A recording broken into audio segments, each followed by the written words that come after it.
بسم الله الرحمن الرحيم. أعوذ بالله من الشيطان اللعين الرجيم. بسم الله الرحمن الرحيم. لا جناح عليكم إن طلقتم النساء ما لم تمسوهن أو تفرضوا لهن فريضة ومتعوهن على المعسر قدره وعلى المقتر قدره متاعا بالمعروف حقا على المحسنين. وإن طلقتموهن من قبل أن تمسوهن وقد فرضتم لهن فريضة فنصف ما فرضتم إلا أن يعفونا أو يعفو الذي بيده عقدة النكاح وأن تعفوا أقرب للتقوى ولا تنسوا الفضل بينكم إن الله بما تعملون بصير. حافظوا على الصلوات الوسطى وقوموا لله قانتين. فإن خفتم فرجالا أو ركبانا فإذا أمنتم فاذكروا الله كما علمكم ما لم تكونوا تعلمون. والذين يتوفون منكم ويذرون أزواجا وصية لأزواجهم متاعا إلى الحول غير إخراج فإن خرجن فلا جناح عليكم فيما فعلن في أنفسهن من معروف والله عزيز حكيم. وللمطلقات متاع بالمعروف حقا على المتقين كذلك يبين الله لكم آياته لعلكم تعقلون. صدق الله العلي العظيم. فاتح محمد السلام علیکم ورحمۃ اللہ وبرکاتہ. سب سے پہلے ان ایام کی جو ابھی تازہ گزرے ہیں خصوصاً عید قربان اور عید الاضحیٰ اور غدیر خم کی جو مناسبت گزری ہے اس کی تمام لوگوں کو مبارکباد پیش کرتا ہوں اور اپنی اور آپ کی طرف سے امام زمانہ کی خدمت میں ہدیہ تبریک عرض کرتے ہیں اور اللہ تعالیٰ سے یہ دعا کرتے ہیں کہ اللہ تعالیٰ ہمیں دین کی صحیح اور وہ معرفت جو اس کی کتاب اور سیرت رسول سے اخذ کرنے کی جو ہمیں تعلیم دی گئی ہے اس کو اخذ کرنے کی ہمیں توفیق عطا فرمائے. تفسیر کے سلسلے میں ہماری گفتگو سورہ بقرہ کی آیت نمبر 238 تک آئی تھنک پہنچ گئی تھی نا، 239 تک پہنچ گئی تھی.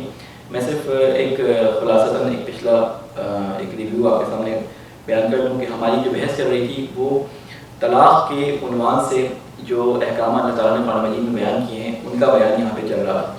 اور ہماری گفتگو جب پہنچی تھی اس میں طلاق کے بیان کے بعد جب انہوں نے کہا تھا کہ اگر تمہارے درمیان طلاق ہو جائے تو کتنا مہر کس طرح سے دیا جائے، اس کے بعد ایک دم سے ایک آیت آئی تھی اور وہ آیت یہ آئی تھی کہ حافظوا علی الصلوات والصلاۃ الوسطیٰ وقوموا للہ قانتین. یہ آیت جب آئی تھی تو ایک دم سوال ذہن میں یہ پیدا ہوتا ہے کہ آخر یہ طلاق کی آیتیں چلتے چلتے ایک دم سے بیچ میں نماز کا ذکر کیوں آ گیا؟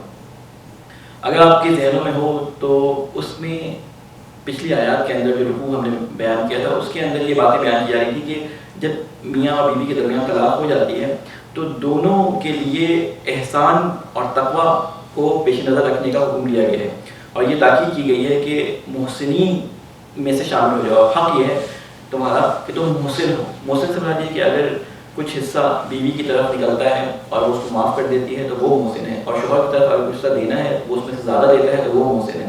اللہ تعالیٰ نے کہا کہ یہ معاملہ جو مقبوض ترین میرے نزدیک حلال احکام میں سے ایک حکم ہے، اگر یہ معاملہ خدا نخواستہ پیش آ جائے تو اس کو بھی احسن طریقے سے انجام دو. آپس میں لڑائی جھگڑے، ایک دوسرے پہ جو ہے وہ اعتراض کرنا، ایک دوسرے پہ الزام لگانا، اس طرح سے جدائی نہ کرو، بلکہ جو تمہارا حق بنتا ہے اس کو دینے کا اس سے بڑھ کر اس کو حق ادا کرو. جو تحفے تحائف تم اپنی بیوی کو دے چکے ہو ان تحفے تحائف کو واپس دینا تمہارے لیے جائز نہیں ہے. ہمارے یہاں اس کے الٹ دیکھا جاتا ہے کہ جب اس طرح کے واقعات پیش آتے ہیں تو سب سے پہلا معاملہ بیوی یا شوہر کی طرف سے جس کے پاس پیسہ زیادہ ہوتا ہے مخالف سن کی طرف سے دعویٰ طے کیا جاتا ہے کہ فلاں نے میرا حق جو ہے وہ رکھ لیا ہے، اتنا حق دیا جائے، اتنا حق نہیں دیا جائے، مہر اس طرح سے دیا جائے. اور خدا نخواستہ کا خلا کا واقعہ پیش آئے تو خلا میں یہ ہوتا ہے کہ طلاق کا حق خریدا جاتا ہے عورت کی طرف سے. اس میں جو ہے مرد کا پھر مطالبہ شروع ہو جاتا ہے کہ مجھے اتنا چاہیے اتنا چاہیے. تو اللہ تعالیٰ نے کہا کہ احسان کے ساتھ اس معاملے کو آگے بڑھاؤ. پھر جب تقویٰ کی بات آتی ہے کہ اس احسان میں تقویٰ پوشیدہ ہے، جب تم احسان کرو گے تو تمہیں تقویٰ حاصل ہوگا، تو کہا کہ یہ تمام معاملات تمہارے لیے بہت سخت ہیں. زندگی کا سب سے بڑا فیصلہ ہوتا ہے کہ کوئی کسی کو چھوڑ رہا ہے تو بہت بڑا فیصلہ ہوتا ہے. تو اس موقع پہ انسان کی ذہنی حالت ایسی ہوتی ہے کہ وہ ٹوٹ پھوٹ کا شکار ہوتا ہے. تو ایک دم سے یہ آیت یہاں پہ آئی ہے کہ حافظوا علی الصلوات، کہ اپنی نمازوں کی حفاظت کرو. ایسے وقت میں کیا ہوتا ہے کہ انسان جو ہے وہ نماز کی طرف توجہ، اس کے اللہ کی طرف توجہ کم ہو جاتی ہے. اللہ تعالیٰ کہتا ہے کہ نماز پڑھو تاکہ میرے ذکر ٹھیک ہے، نماز پڑھو تاکہ میرا ذکر کر سکو. ذکر کے ذریعے کیا ہوتا ہے کہ تم میرا ذکر کرتے ہو تو وہ تمہارے لیے سکون کا اور قلبی آرام کا، تمہارے قلب کے آرام کا باعث بنتا ہے. لہٰذا نماز کے ذریعے اپنے آپ کو مجھ سے نزدیک کرو تاکہ میں تمہارے قلب کو سکون دوں. اس حالت میں بھی اللہ تعالیٰ نے نماز کو نہیں چھوڑا. آگے بھی ابھی جو آیات آنے والی ہیں وہ اس طرح کی آیات ہیں کہ کم از کم ہمارے شیعوں میں اس بات کی اہمیت کو جسے کہتے ہیں سمجھنا چاہیے. اور وہ کیا اہمیت، نماز کی اہمیت اگلی ہی آیت میں بیان کی گئی ہے. وہ کیا کہتے ہیں کہ یہ میں بیان کر چکا ہوں، یہ صرف ریپیٹ کر رہا ہوں کہ اپنی نمازوں کی حفاظت کرو، بس صلاۃ الوسطیٰ، اور خصوصاً نماز جو وسط میں پڑھی جاتی ہے اس کی حفاظت کرو. اس پہ ہم تفصیلی بحث کر چکے ہیں کہ صلاۃ الوسطیٰ سے مراد کیا ہے، کیونکہ کوئی بھی نماز صلاۃ الوسطیٰ ہو سکتی ہے. اگر راتوں کی نمازیں دیکھی جائیں تو دن کی جو نماز ہے وہ صلاۃ الوسطیٰ کہلا سکتی ہیں. اگر مختلف حوالوں سے اگر دیکھا جائے تو ایک دائرے کی صورت میں اگر کریں تو ہر نماز صلاۃ الوسطیٰ بن سکتی ہے. لیکن خلاصہ یہ کہ اہل سنت کے ہاں اس صلاۃ الوسطیٰ سے مراد نماز عصر دی گئی ہے، اور ہمارے یہاں صلاۃ الوسطیٰ سے مراد نماز ظہر دی گئی ہے. اس کی وجوہات جو بیان کی گئی ہیں روایات کے اندر، وہ وجوہات یہ بیان کی جاتی ہیں کہ نماز ظہر کا وقت ایک ایسا وقت ہوتا ہے کہ جب بزنس اپنے عروج پہ ہوتا ہے. اس وقت جو ہے مسافر جو ہوتے ہیں، مسافر کہہ رہا ہوں، جو بزنس مین ہوتے ہیں اس زمانے میں وہ دوپہر کو آرام کرتے تھے. تو اس ٹائم پہ وہ اپنا بزنس بند کرنے کا ٹائم ہوتا تھا، رش ہوتا تھا، لوگ آ رہے ہوتے تھے. تو اس وقت میں نماز کے چھوٹنے کا خدشہ بہت رہتا تھا کہ نماز لیٹ ہو جائے گی. وہ کہ نماز کا وقت بہت آگے تک رہتا ہے، نماز کے لیے فراوان وقت آگے موجود ہوتا ہے، مغرب سے پہلے تک نمازیں زور پر ادا کیا جا سکتا ہے. لیکن اللہ تعالیٰ نے کیا کہ خصوصاً نماز وسطیٰ کی حفاظت کرو. اگر نماز ظہر بھی مراد لے لیں یہاں پہ تو نماز ظہر کی حفاظت بہت ضروری ہے. آج کل کے زمانے میں اگر اس کا مثال دیکھا جائے تو آفیسز کے اندر ہمارے ساتھ یہ ہوتا ہے کہ ہم آفس کے اندر ہوتے ہیں، ہم کہتے ہیں ٹائم آؤٹ کرنا پڑے گا، تھوڑا سا پیسے کٹیں گے، تو گھر جا کے شام کو 5 بجے پہنچیں گے، ضرورت کی چھٹی پڑے گی. تو یہ آیت اپنے ذہنوں میں رکھیے گا. جب یہ ذہن میں خیال ہے تو اللہ تعالیٰ یہاں پہ کیا فرما رہا ہے کہ نماز صلاۃ الوسطیٰ کی حفاظت کرو. جو بھی نماز ہے، ہر وہ نماز یہاں پہ مراد دی جا سکتی ہے کہ جو آپ کو نماز یعنی آپ کو آپ کے دنیاوی امور میں اس قدر مشغول وقت ہو کہ آپ کو نماز سے روکے. تو اس وقت کی نماز جو ہے سب سے مہم نماز ہے، آپ کے لیے سب سے امپورٹنٹ نماز ہے. جس وقت میں بھی آپ کا جیسے کہتے ہیں پیک پہ ہو، دنیاوی کام جو ہے پیک پہ ہو، اس وقت اگر نماز کا وقت آ جائے اور آپ کہیں کہ اب میں تھوڑی دیر بعد پڑھ لوں گا، تو وہ وقت ہے کہ اس نماز کی آپ کو حفاظت کرنی ہے. آگے اللہ تعالیٰ کیا فرماتا ہے وَقُومُوا لِلَّهِ قَانِتِينَ. ایک چھوٹا سا جملہ ہے، قوموا اور کھڑے ہو جاؤ، للہ اللہ کے لیے، قانتین قنوت کی حالت میں. قنوت کے بارے میں اللہ تعالیٰ نے یہاں پہ تقریباً ذکر کیا ہے قرآن میں کئی جگہوں پہ قانت، قنوت اس طرح کے لفظ آئے ہیں. تو یہ لفظ قنوت کا استعمال کہاں ہوتا ہے؟ اگر ڈکشنری میں دیکھا جائے تو قنوت کہتے ہیں کہ استمرار کے ساتھ، استمرار کہتے ہیں کنٹینیوٹی، اس کام کے اندر کنٹینیوٹی کے ساتھ اللہ تعالیٰ کی اطاعت پر قائم رہنا، یعنی جسے ہم حالت خشوع کہتے ہیں کہ مسلسل کسی ایک طرف توجہ رہنا. تو کہتے ہیں اللہ کے سامنے کھڑے ہو جاؤ، قانتین یعنی تمہاری توجہ پوری کی پوری مسلسل اللہ کی طرف ہو. اس کے بعد فرما رہے ہیں فَإِنْ خِفْتُمْ فَرِجَالًا أَوْ رُكْبَانًا. اور اگر تمہیں ڈر ہو، یعنی ایسا موقع پیش آ جائے کہ تمہیں کسی قسم کا ڈر ہو، کسی قسم کا ڈر، اس میں ڈر مختلف قسم کے علماء بیان کرتے ہیں کہ یہ ڈر تمہارے جان کا خوف بھی ہو سکتا ہے، یہ تمہارے بزنس کا خوف بھی ہو سکتا ہے کہ بزنس میں نقصان ہو جائے، کسی بھی قسم کا خوف ہو سکتا ہے. اگر کسی بھی قسم کا خوف ہو کسی نماز کے اول وقت میں تو تمہیں کرنا کیا ہے؟ یہاں پہ اللہ تعالیٰ وہ حکم بیان کر رہا ہے. وہ حکم کیا بیان کر رہا ہے کہ فَإِنْ خِفْتُمْ فَرِجَالًا أَوْ رُكْبَانًا فَإِذَا آمَنْتُمْ فَاذْكُرُوا اللَّهَ كَمَا عَلَّمَكُم مَّا لَمْ تَكُونُوا تَعْلَمُونَ. کہ اگر تم خوف کی حالت میں ہو تو پیدل چلتے ہوئے ہو، یعنی پیدل چل رہے ہو، یا سواری کی حالت میں ہو، یا تم کسی سواری پہ بیٹھے ہو، نماز کو پہلی فرصت میں ادا کر دو.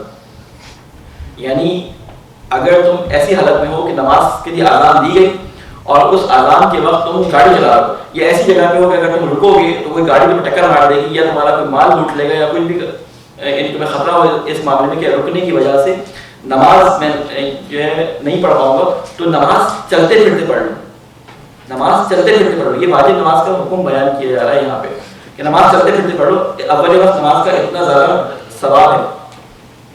اس کے بعد کیا فرما رہے ہیں,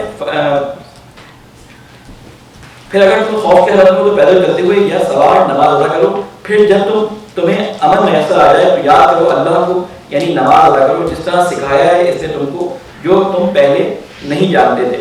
یعنی اس میں اللہ تعالیٰ نے بتایا ہے کہ نماز کے بارے میں جو احکامات ہیں, نماز کے پڑھنے کا طریقہ جو ہے تمہیں اس کے بارے میں معلوم نہیں تھا کہ کس طرح سے پڑھنی ہے, تو ہم نے تمہیں سکھایا ہے کہ نماز تمہیں پڑھنی کس طرح سے. اب سوال یہ پیدا ہوتا ہے کہ نماز کا وقت, ہم جن ممالک کے اندر یہاں ہمیں نماز کا وقت پتہ چلنا ذرا مشکل ہوتا ہے. یہاں پہ خیر ہم کیلنڈر اور آذان اور مختلف قسم کے ویب سائٹس سے جو ہے ٹائم دیکھ لیتے ہیں یا ایپ کوئی ڈاؤن لوڈ کر لیتے ہیں تو اس میں آذان سن لیتے ہیں. لیکن اصل میں جو اسلامی ممالک ہیں وہاں پہ آذان دی جاتی ہے.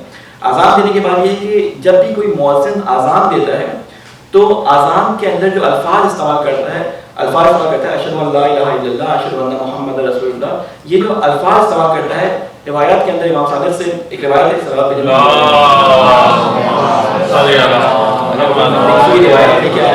جو میں اپنے دوسرے کپڑوں میں یا کہیں بھول گیا ہوں, لیکن میں آپ کو اس کا خلاصہ بیان کر دیتا ہوں.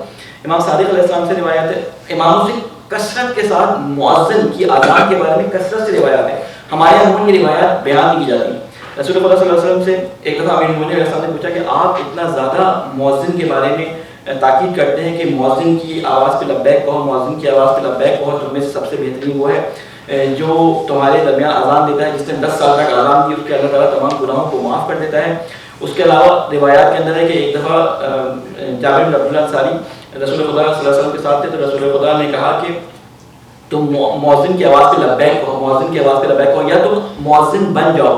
تو جابر بن عبداللہ انصاری نے کہا کہ آپ اتنا زیادہ اذان اور مؤذن کے بارے میں تاکید کر رہے ہیں, کہیں ایسا نہ ہو کہ امت مسلمہ کے اندر آپس میں اذان دینے پر تلواریں نہیں کرائیں. تو رسول خدا صلی اللہ علیہ وسلم نے سے بات کرتے کرتے حدیث کا آخری حصے میں یہ بیان کرتے ہیں کہ رسول خدا کہ مؤذن وہ شخص ہے کہ جس کے اوپر اللہ تعالیٰ نے, جس کے گوشت اور پوست کے اوپر اللہ تعالیٰ نے قیامت کی آگ کو حرام کر دیا. یعنی جس شخص نے اللہ تعالیٰ کے پیغام کو پہنچانے کا ٹھیکہ اٹھا رکھا ہے یا جس شخص نے یہ عہدہ سنبھالا ہوا ہے, اس کا اتنا زیادہ ثواب ہے. رسول خدا نے فرمایا جابر کو کہ ایک زمانہ آئے گا کہ یہ کام ضعفاء کے حوالے کر دیا جائے گا. یعنی کہ معاشرے کے اندر ضعیف لوگ ہوں گے نا, جن کا کوئی رتبہ نہیں ہوگا, جو مثلا میں ہم دیکھتے ہیں بیچارے آج کل کے حالات میں جو گلگت اور بلتستان سے مختلف لوگوں کو لا کے رکھ دیا جاتا ہے, جو مؤذن ہوتے ہیں ان کی کوئی وقت اور اہمیت نہیں ہوتی. جبکہ رسول خدا صلی اللہ علیہ وسلم نے فرمایا تھا کہ تم میں سے بہترین امت کے اندر بتا رہے ہیں, تم میں سے بہترین وہ ہے جو تم میں سے اللہ تعالیٰ کا پیغام یعنی اذان کو لوگوں تک پہنچائے. اگر تم مؤذن نہیں بن سکتے تو تم کیا بنو, امام بن جاؤ. امام علی کی اس پہ حدیث ہے کہ مؤذن کے لیے ضروری ہے کہ وہ خوش الحان ہو, یعنی اچھی آواز والا مؤذن بنے, تم میں سے اچھی آواز والا مؤذن بنے, اور اچھی فقاہت والا جو ہے وہ امامت کرے. اہل سنت میں روایات دیکھا تو اہل سنت میں روایات اس طرح کی بہت ساری ہیں کہ یا مؤذن بنو یا امام بنو یا اس کے پیچھے نماز پڑھنے والے بنو. اشارہ یہ تھا کہ نماز قائم کرنے والوں میں تمہارا کہیں نہ کہیں ذکر ہونا چاہیے. پھر اس کے علاوہ روایات میں, یعنی میں دیکھا تھا, میں پہلی دفعہ وہ روایات کی نظر سے گزری جب میں یہ بحث پڑھ رہا تھا, تو کوئی 50 سے قریب روایات ہیں جس میں ایک سوال ہے جو کہتے ہیں کہ مؤذن کتنا زیادہ اجر پاتا ہے. کہتے ہیں جتنے لوگ اس کی آواز پہ لبیک کہتے ہیں, یعنی وہ خدا کی گواہی کا اعلان کرتے ہیں اور پھر اس پہ لبیک کہتے ہوئے عملی اقدام کرتے ہیں اور مسجد کے اندر آ کے نماز ادا کرتے ہیں, تو ان تمام نمازیوں کی نمازوں میں اس مؤذن کا ثواب کا حصہ موجود ہوتا ہے. تو بہرحال کوشش کریں. میں نے کئی جگہوں پہ یہ کام کیا ہے, پاکستان میں بوتھرا پہ ہمارے گئے ہیں, تو وہاں پہ ہمارے یہاں عموماً آزان دینے والے جتنے لوگ ہوتے ہیں نا, سب سے بری آواز والا بندہ آزان دے رہا ہوتا ہے. یہ ساری آزانیں چل رہی ہوتی ہیں, اگر آپ دیکھیں 50-60 آزانیں ہو رہی ہوتی ہیں, ان میں سے سب سے جو کھردری آواز میں سب سے پھٹی ہوئی آواز میں جو آزان ہوتی ہے وہ ہماری ہوتی ہے. ٹھیک ہے نا. تو میں ان سے کہتا تھا کہ بھائی آزان کے لیے کوئی جوان بندہ جس کی آواز اچھی رکھیں.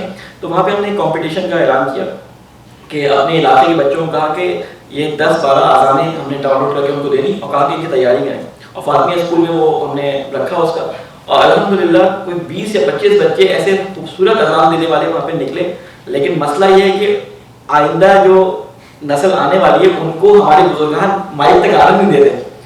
لیکن یہاں پہ یہ پرابلم نہیں ہے. یہاں پہ ہم یہ کام کر سکتے ہیں کہ ہمارے بچے جو اتنے اچھے قصیدے اور اتنے اچھے جو ہے وہ منقبتیں پڑھتے ہیں, ان کی آوازیں بھی اچھی ہیں, اللہ تعالیٰ نے ان کو اپنی آواز پہ کنٹرول بھی دیا ہے. تو اذان پہ اور قراءت قرآن پہ ضرور آپ لوگ کام کریں, خصوصاً یہ آپ لوگوں کی آوازیں ماشاء اللہ سے اچھی ہیں. تو جن لوگوں کو منقبتیں پڑھنے کا شرف حاصل ہوا ہے ان کے پاس اللہ تعالیٰ نے خود بخود نٹ دیا کہ ان کی آوازیں اچھی ہیں, وہ اذان پہ کام کریں اور اس ثواب میں ضرور اپنے آپ کو شامل کریں. بہرحال یہ ایک سائڈ گفتگو تھی, یہاں پہ آ گئی میں نے اس کو بیان کر دیا. کہا کہ وقوموا للہ قانتین, اور اللہ تعالیٰ کے سامنے قنوت کی حالت میں, خشوع و خضوع کی حالت میں جو ہے وہ کھڑے ہو جائے. یہاں پر اہل سنت علماء اس کو خشوع کی علامت دیتے ہیں, اور ایک معنی قنوت کا یہ ہوتا ہے کہ اللہ تعالیٰ کے سامنے کھڑے ہو کے دعا کرنا. تو دعا کرنے کے لیے ہمارے یہاں جو لیا جاتا ہے اس سے مطلب وہ یہی لیا جاتا ہے کہ ہاتھ اٹھا کے نماز کی حالت میں دعا کرنا قنوت کہلاتا ہے. اس میں بھی خشوع و خضوع ہوتا ہے کہ انسان جو ہے اپنے ہاتھ اٹھا دیتا ہے کسی کے سامنے کہ وہ اس کی بات کو سن لے. آپ نے دیکھا ہوگا کہ آپ جاتے ہیں عرب معاشرے میں یہ زیادہ ہے کہ جب کوئی کسی سے بہت پیار سے یا محبت سے بات کرنا چاہتا ہے تو کہتا ہے پلیز میرا کام کر دو یار, تمہارا جو ہے وہ ہوگا. یعنی اپنی فل رسپیکٹ یا اپنی فل التجا جس کو اگر دکھانی ہوتی ہے یا اس کی داڑھی کہاں رکھ دیں یا اس کے سامنے ہاتھ جوڑ کے کہتے ہیں, تو کہتے ہیں کہ یہ قنوت کی وہ حالت ہے کہ جب آپ کسی سامنے کہتے ہیں اللہ تعالیٰ کے سامنے ہاتھ اٹھا کے کہتے ہیں اللہ تعالیٰ بس تیرے سے بڑا کچھ نہیں. تو اس میں ہم مختلف دعائیں, قرآنی دعائیں بھی ہیں اس کے اندر, اس میں مختلف اردو بعض علماء کہتے ہیں اردو زبان میں بھی دعا کی جا سکتی ہے اس کے اندر. بہرحال وہ مستحب ہے نماز کے اندر, لیکن جو ہے وہ ہمارے ہاں اس کے بارے میں اتنا زیادہ اردو زبان کے بارے میں کہا نہیں آتا. کہتے ہیں کہ مستحب نمازوں میں اردو زبان میں بھی دعا کر سکتے ہیں. بعض علماء ہمارے کہتے ہیں واجب نمازوں میں کر سکتے ہیں, لیکن ابھی تک کسی کی ضرورت ایسی ہوئی نہیں کہ وہ پڑھے. مغرب کی نماز میں جماعت کے ساتھ میں نے اردو میں دعا پڑھا ہوں تو اگلی دفعہ مجھے پیچھے سے کھینچ کے اتار دیں, لیکن علماء کی فتاوی اس بارے میں موجود ہیں. پھر اس کے بعد فرماتے ہیں کہ والذین یتوفون منکم ویذرون ازواجا وصیۃ لازواجہم متاعا الی الحول غیر اخراج. کہتے ہیں کہ اور جو لوگ وفات پا جائیں تم میں سے اور چھوڑ جائیں بیویاں تو لازم ہے ان پر وصیت کرنا. یعنی جب انسان کی عمر زیادہ بڑھ جاتی ہے یا کوئی بیماری ایسی آ جاتی ہے کہ اس کو پتہ ہو گیا کسی وقت بھی انسان کی موت واقع ہو سکتی ہے, تو اپنے پیچھے جو اپنی بیگمات یا اپنی بیویاں یا بیوی جو چھوڑے تو اس کے لیے وصیت کر کے جائے. وہ کیا وصیت کر کے جائے؟ اللہ تعالیٰ نے اس کے لیے حکم قرار دے دیا ہے. ہمارے یہاں معاشرے کے اندر اس پہ عموماً کم عمل ہوتا ہے کیونکہ یہ احکام قرآن کی آیات کے اندر دیکھے نہیں گئے ہوتے. تو یہاں پہ کیا فرما رہے ہیں کہ وصیت کر کے جائے اپنی بیویوں کے بارے میں کہ نان و نفع ان کو 1 سال تک دیا جائے اور انہیں گھر سے نہ نکالا جائے. فَإِنْ خَرَجْنَا فَلَا جُنَاحَ عَلَيْكُمْ فِي مَا فَعَلْنَا فِي أَنفُسِهِنَّ مِن مَّعْرُوفٍ وَاللَّهُ عَزِيزٌ حَكِيمٌ. لیکن اگر وہ خود وہاں سے چلے جائیں, خود وہ عدت گزارنے کے بعد اس گھر سے جانا چاہیں تو ان کے جانے میں کوئی حرج نہیں ہے اور تمہارے اوپر بھی کوئی گناہ نہیں ہے. فی ما فعلنا فی انفسنا, اس میں جو وہ کریں اپنی ذات کے بارے میں کوئی جائز الزام اور اللہ سب پر غالب ہے اور بڑی حکمت والا ہے. پھر اب اس کے بعد مطلقات کے لیے حکم آیا ہے کہ جن کو طلاق یافتہ خواتین ہیں ان کے لیے کیا حکم یہاں پہ اللہ تعالیٰ بیان کرتا ہے. وَلِلْمُطَلَّقَاتِ مَتَاعٌ بِالْمَعْرُوفِ حَقًّا عَلَى الْمُتَّقِينَ. اور طلاق یافتہ عورتوں کو بھی کچھ نہ کچھ دینا چاہیے دستور کے مطابق, یہ حق ہے اللہ سے ڈرنے والوں پر. طلاق یافتہ عورتوں کے بارے میں ایک چیز تو ہوتی ہے مہر. ایک مہری کے بارے میں آپ لوگ میں پہلے بھی بیان کر چکا ہوں, مرتوں کی 10,000 پریشر بھی آ جاتا ہے جب میں یہ کہتا ہوں کہ مہریہ جو ہم شادی کے وقت نکاح کے وقت وہ وعدہ جو کر رہے ہوتے ہیں وہ دینا واجب ہے. اور اس کا طریقہ کار یہ ہوتا ہے کہ یہ عورت کا حق ہے جو آپ کو شادی کے پہلے دن ہی اس کو دینا جو ہے مستحب ہے کہ آپ کو دے دیں. لیکن اگر آپ کے آپس میں انڈرسٹینڈنگ ہو جاتی ہے اور کہتے ہیں کہ ہم اس کو مہینہ بعد میں دے دیں تو اس میں کوئی حرج نہیں ہے. لیکن اپنے دل میں کبھی بھی یہ نیت نہ رکھیں کہ مہر نہیں دینا, یہ آپ کے اوپر واجب ہے جو خواتین کے حق کو ہم دے دیں. ایک تو یہ حق ہے. ٹھیک ہے, جب کسی کو طلاق دو تو اس کو کچھ اور بھی اضافی اگر دے دو, واجب نہیں ہے لیکن کچھ اور بھی اضافی دے دو تو یہ اللہ تعالیٰ کی طرف سے ایک پسندیدہ عمل ہے. کہتے ہیں بالمعروف, معروف کہتے ہیں متاع بالمعروف, یعنی جو معاشرے کے اندر ایک معروف چیز ہو, یعنی معاشرے کے اندر اچھا سمجھا جائے. اگر آپ کسی کو مثلا طلاق ہوئی اور کسی کو کہا کہ آپ نے جی 10,000 روپے دے رہا ہوں تو یہ معروف نہیں سمجھا جائے گا. ہاں لیکن اگر آپ کہیں کہ جی میں اس کو مثلا 2 لاکھ 3 لاکھ 5 لاکھ اتنے دے رہا ہوں, یعنی جو آپ کی حیثیت کے مطابق, ہر کوئی اپنی حیثیت کے مطابق جو معاشرے کے اندر معروف ہو, معاشرے کے اندر مشہور ہو, جو معاشرہ میں اچھا سمجھا جاتا ہو, ایک جسے کہتے ہیں شریفانہ انداز میں رخصت کرنا سمجھا جاتا ہو, اس حساب سے لے کر اس کو رخصت کر دیں. پھر فرمایا حق علی المتقین, اور یہ حق ہے اللہ تعالیٰ سے ڈرنے والوں پر, یعنی جو اللہ تعالیٰ سے ڈرتا ہے یہ کام اس کو کرنا چاہیے, اس پر یہ حق ہے کہ وہ یہ کام ضرور کرے کہ اگر اس کے درمیان کوئی ایسی ناچاکی ہو, کیونکہ بعض دفعہ ایسا ہوتا ہے کہ اللہ تعالیٰ نے طلاق رکھی اس لیے. اور اس کے بارے میں اتنے تصریحاً احکامات کیوں آئے؟ اس لیے کہ یہودیوں کے اندر جو تھا وہ طلاق جو ہے بہت زیادہ عام تھی, بہت زیادہ ان کے یہاں طلاق دے دی جاتی تھی آرام سے. عیسائیوں نے آ کے اس کے بالکل اپوزٹ کام کیا, انہوں نے کہا ہمارے یہاں طلاق ہے ہی نہیں. تو اللہ تعالیٰ نے بیچ کا راستہ بیان کرنے کے لیے یہ بھی کام کیا, کیونکہ احکامات بگڑ چکے تھے. گو کہ سنت ابراہیمی یہ سب کچھ نہیں تھا, سنت ابراہیمی سے بگڑ کر عیسائیوں کے اندر, یہودیوں میں مختلف طلاق کے احکامات بڑھ چکے تھے. تو اللہ تعالیٰ نے قرآن مجید میں تفصیل کے ساتھ اس اہم مسئلے کے بارے میں, ان کے عدت کے بارے میں, ان کے مہر کے بارے میں, ان کے جیسے کہتے ہیں کہ مرنے کی عدت کے بارے میں, ہر چیز کے بارے میں تفصیل سے بیان کر دیا یہاں پہ. پھر فرماتے ہیں الم تری الی الذین خرجوا من دیارہم. اچھا یہاں پہ ایک آیت چھوٹی سی رہ گئی, وہ میں بیان کرتا ہوں. کذالک یبین اللہ لکم آیاتہ لعلکم تعقلون. یہ اس طرح کھول کھول کر اللہ بیان کرتا ہے تمہارے لیے اپنے احکام تاکہ تم سمجھ سے کام لو. یہاں پہ طلاق والی گفتگو اب ختم ہو رہی ہے. اب دیکھیں طلاق کی گفتگو ختم ہوتے ہی دوسرا ٹاپک اینگل چینج ہو رہا ہے. میں نے پہلے ہی بتایا تھا کہ جیسے موویز ہوتی ہے نا, موویز ایسی نہیں ہوتی یہی کمرے کے اندر بن جائیں. ایک سین پہ کیمرہ فٹ ہے, دوسرے سین پہ دوسرا کیمرہ فٹ ہے, ایک اداکار پہ دوسرا کیمرہ فٹ ہے, یعنی 10-12 کیمرے مختلف جگہوں کو جوڑ کر وہ سینز بدلتے رہتے ہیں اور آپ کو ایک انٹرٹینمنٹ کا ایک ذریعہ اور ایک انٹرٹینمنٹ ایک اچھی حاصل ہو جاتی ہے. اللہ تعالیٰ کلام کو اس طرح بیان کرتا ہے کہ سورہ بقرہ کے اندر میں نے آپ کو بتایا 4 یا 5 ٹاپک مسلسل چل رہے ہیں. ایک ٹاپک کیا ہے؟ ایک ٹاپک جہاد, ایک انفاق, ایک احکامات شرعی اور ایک بنی اسرائیل اور مسلمانوں کا قصہ. یہ قصے جو ہیں چاروں مختلف جگہوں پہ ایک دوسرے کے ساتھ امٹ کے آتے رہتے ہیں. اب جو بات شروع ہونے والی ہے وہ اصل میں وہی پچھلی امت مسلمہ جو تھی بنی اسرائیل, ان کے بارے میں بات ہو رہی ہے کہ کیوں ہو رہی ہے بات. سورہ بقرہ جب نازل ہو رہی ہے, آخری آیات جو نازل ہو رہی ہیں, جنگ بدر اب ہونے والی ہے, کچھ عرصے بعد جنگ بدر ہونے والی ہے. مسلمانوں کو سارے حالات سے آگاہ کیا جا رہا ہے کہ پچھلی امتوں میں بالکل اسی طرح کی سچویشن آئی تھی, انہوں نے کیا کیا تھا, تم یہ نہ کرنا. ٹھیک ہے, تو یہاں پر وہ ساری چیزیں معلوم نہیں, اس کے لیے تھوڑا سا بائبل کو مطالعہ کرنا پڑتا ہے, کیونکہ بائبل میں یہ چیزیں موجود ہیں, مفسرین نے اس کو بیان کیا ہے, کیونکہ میں نے بائبل کو تھوڑا بہت مطالعہ کیا ہے تو یہ چیزیں وہاں پہ موجود ہیں تفصیل کے ساتھ. اب سوال یہ پیدا ہو رہا ہے کہ ایک دم سے آیات طلاق کے بعد یہ چیزیں کیوں شروع ہو رہی ہیں, یہ چیزیں ایک دم سے شروع ہوئی ہیں. کیا آیت ہے اس کے اندر؟ بسم اللہ الرحمن الرحیم. الم تر الی الذین خرجوا من دیارہم وهم الوف حذر الموت فقال لهم اللہ موتوا ثم احیاهم ان اللہ لذو فضل علی الناس ولکن اکثر الناس لا یشکرون.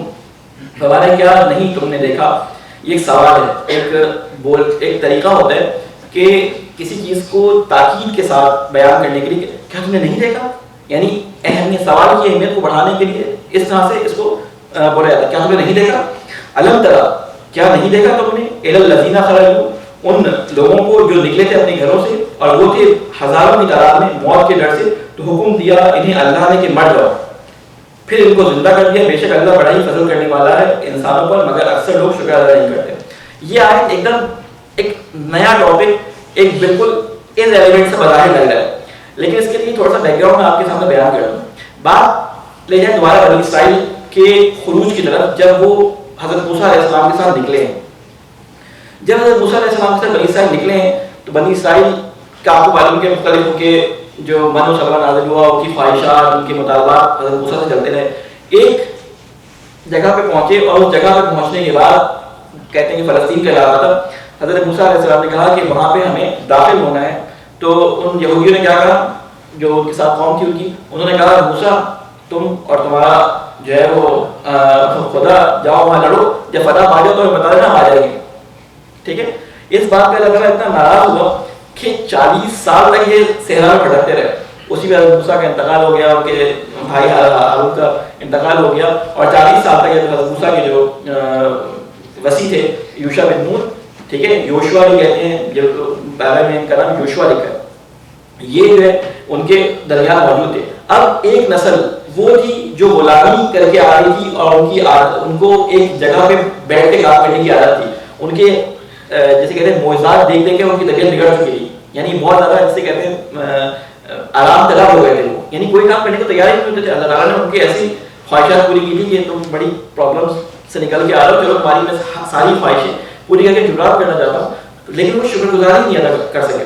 تو یہ نسل اب مر کھپ گئی تھی. نئی نسل جو صحرا میں 40 سال تک گھومتی رہی تھی، 40 سال تک اس نے صحرا کے اندر زندگی گزاری تھی، ٹف تھی ذرا سی، اس نے ذرا دیکھا تھا، تو ان کے اندر وہ اعلیٰ یعنی آرام طلبی نہیں تھی. تو اب ہوا کیا کہ ان کو 300 سال تک، ابھی 40 سال کے بعد یوشع بن نون آیا، پھر انہوں نے یروشلم پہ حملہ کیا، ان کے ساتھ یہ قوم مل گئی اور یروشلم فتح ہو گیا اور وہاں پہ جا کے انہوں نے اپنے آبادی کر لی. لیکن اس کے بعد پھر یہ بھی آرام طلب ہو گئے، یہ یہودیوں کی فطرت میں تھا، یہ آرام طلب ہو جاتے تھے. پھر اس کے بعد مختلف قومیں آئیں اور انہوں نے آ کے ان کے اوپر حملے کیے. ذوالعباس آیا، انہوں نے یہودیوں کو اتنا مارا، ان کو اٹھا کے جو ہے وہ ادھر سے ادھر کر دیا، تتر بتر کر دیا، ایسی تہس نہس کر دیا. 300 سال تک یہ دنیا کے اندر بکھرے رہے. 300 سال کے بعد یہ میں واقعہ کیوں بیان کر رہا ہوں کہ اگلی آیت سے ریلیٹڈ ہے. یہ جو میں 300 سال کی کہانی آپ کو سنا رہا ہوں، اس لیے سنا رہا ہوں کہ ان 300 سالوں میں یہودی بٹے رہے، یہ بٹے رہے اور نسلوں میں نسلیں آتی رہیں. اب جو لوگ ان کے اوپر حاکم تھے ان کو معلوم تھا کہ ان کی نیچر ہے کہ یہ سست ہو جائے تھوڑے دن بعد. تو اب ہوا کیا کہ ایک ان کا جو گروہ تھا یہودیوں کا، یہ پریشان ہو گیا کہ کب تک ہم اس طرح صحراؤں میں بھٹکتے رہیں گے، کب تک ہماری جو ہے اپنے گھر نہیں ہوں گے. ہم جہاں اپنے قدم جماتے ہیں ہمیں کوئی نہ کوئی اکھاڑ کے پھینک دیتا ہے. ہماری ساری وجہ یہ ہے کہ ہمارے اندر اتحاد نہیں ہے. کیونکہ جب انہوں نے فلسطین کے اندر قدم رکھا تھا یوشع بن نون کے ساتھ، تو انہوں نے کام کیا کہ بجائے ایسے کہ ایک حکومت بناتے، انہوں نے 12 حکومتیں بنا لی. ہر قبیلے جو 12 تھے، 12 کے 12 نے اپنی الگ الگ حکومتیں رکھی. تھوڑے دن بعد پھر یہ ٹوٹ گئے. تو اب انہوں نے کہا کہ اپنے وقت کے بادشاہ سے 300 سال کے بعد کہ بھائی ہم اب متحد ہو کے حکومت بنانا چاہتے ہیں. اب یہ کام کیا ہو رہا ہے، یہ کام جنگ بدر میں سیم اسی طرح کام ہونے والا ہے ابھی. ٹھیک ہے، یہ کام کیا ہو رہا ہے کہ اپنے وقت کے نبی کے پاس گئے، جسے آپ نے طالوت کے نام سے قرآن میں پڑھا ہے. ٹھیک ہے، طالوت طول، اصل میں ان کا قد بہت طولانی تھا. اس وقت جو نبی تھے اللہ تعالیٰ کے، ان کے درمیان وہ طالوت، ان کا اصل میں لقب یا کنیت جو بھی کہے، اصل نام ان کا تھا سموئیل، حضرت سموئیل علیہ السلام. یہ نبی تھے اللہ تعالیٰ کے اور یہ ان کے اوپر حاکم تھے. تو یہ سارے کے سارے مل کے حضرت سموئیل علیہ السلام کے پاس گئے اور کہا کہ ہم آپ سے یہ چاہتے ہیں کہ ہمارے اوپر آپ کوئی بادشاہ مقرر کر دیں. ٹھیک ہے، ہمارے اوپر کوئی آپ بادشاہ مقرر کر دیں تاکہ ہم اس کی سربراہی میں، ایک بادشاہ کی سربراہی میں اس کے تحت رہتے ہوئے آگے بڑھیں. تو انہوں نے کہا کہ تم بات مان جاؤ گے کیا؟ تو انہوں نے کہا ہاں بات مانیں. کہ تمہارا بیک گراؤنڈ تو اتنا اچھا نہیں ہے، تم بات کہاں مانتے ہو کسی؟ کہ نہیں ہم ساری باتیں مانیں گے. اب وہ ذکر آگے شروع ہو رہا ہے. کہتے ہیں اچھا یہ جو میں نے آپ کو ساری کہانی سنائی کیا تھی؟ یہ کہانی جو میں نے سنائی اس لیے سنائی تھی کہ جو ہزاروں کا ذکر آیا نا کہ اپنے گھروں سے نکالے گئے ہزاروں کی تعداد میں، یہ وہ 300 سال کے واقعات جو بائبل میں تفصیل سے انبیاء کی تاریخ کے اندر موجود ہیں، اس کو اللہ تعالیٰ نے ایک آیت میں خلاصہ کر دیا کہ وہ لوگ جن کو اللہ تعالیٰ نے اپنے گھروں سے نکال دیا اور کہا مر جاؤ، تو یہ مر گئے. یہاں پہ علماء تفسیر نے 2 طرح سے رائے دیے. مرنے سے مراد یہ کہ ان کے اوپر مختلف قسم کی بیماریاں آئیں، اللہ تعالیٰ نے ان کو موت دے دی. بعض دفعہ ان کے اوپر مختلف حاکم اللہ تعالیٰ نے بھیج دیے اس طرح کے ان کو قتل و غارت کریں گے کہ ان کو تتر بتر کر دیا. بعض مفسرین کہتے ہیں کہ اس سے مراد یہ کہ کوئی قوم اپنی جسے کہتے ہیں ذہنی سطح پہ مر جاتی ہے، یعنی اس کی کوئی اپنی تشخیص باقی نہیں رہتی، کوئی اس کی اپنی شخصیت باقی نہیں رہتی، یعنی وہ ذہنی طور پہ اتنی ناکارہ ہو جاتے ہیں کہ وہ اپنے آپ کو کچھ سمجھتے نہیں ہیں. تو دونوں طریقے سے اس کے معنی ہم سمجھ سکتے ہیں کہ اللہ تعالیٰ کیا فرما رہے ہیں. اب اس آیت کو سنیں اس سارے بیک گراؤنڈ کے ساتھ. الم تر الی الذین خرجوا من دیارہم وهم الوف، کیا تم نے نہیں دیکھا ان لوگوں کو جو نکلے تھے اپنے گھروں سے اور وہ تھے ہزاروں کی تعداد میں. موت کے ڈر سے تو حکم دیا اللہ نے ان کو مر جاؤ. ٹھیک ہے، یہ موت سے ڈرتے تھے جبکہ موسیٰ کے ساتھ نہیں گئے تھے کہ موسیٰ تم لڑو. بقول ایک عالم کے کہتے ہیں موسیٰ جاؤ تم اور تمہاری لٹھیا یعنی مسا جو ان کے ساتھ لٹھیا لے کے جاؤ، وہاں پہ اس نے بہت سارے معجزات دکھائے، وہاں پہ معجزہ دیکھو ہم آ جائیں گے. تو کہتے ہیں اللہ تعالیٰ نے کہا کہ موت کے ڈر سے نکلے تم مر جاؤ.